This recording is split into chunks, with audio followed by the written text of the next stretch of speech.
معزز سامعین کرام، السلام علیکم ورحمۃ اللہ تعالی وبرکاتہ۔ نحمدہ ونصلی ونسلم علی رسولہ الکریم۔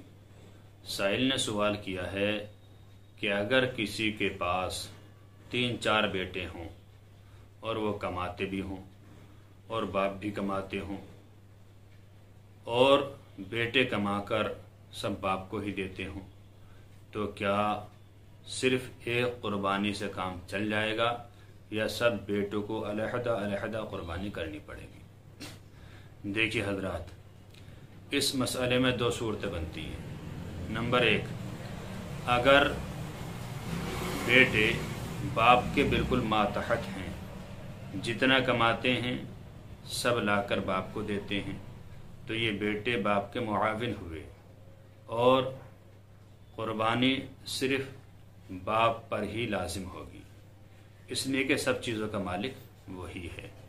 لیکن اگر ایسا ہے کہ باپ کو لا کر بھی دیتے ہیں، خود بھی کچھ بچا لیتے ہیں، اگر ان کے اکاؤنٹ میں ان کے پاس اتنی قیمت ہو جائے جس سے وہ مالک نصاب بن جائیں، اتنا روپیہ پیسہ یا سامان تجارت یا سونا چاندی ان کے پاس ہو جائے کہ وہ بھی مالک نصاب بن جائیں، تو پھر ان پر بھی قربانی کرنا واجب ہے، باپ پر بھی بیٹوں پر بھی۔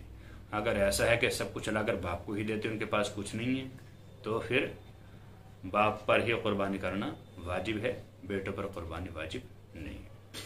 اللہ تعالی سے دعا کہ اللہ تعالی ہمیں صحیح مسائل شرعیہ سیکھتے رہنے کی توفیق عطا فرمائے۔ السلام علیکم ورحمۃ اللہ، واللہ تعالی عالم بالصواب۔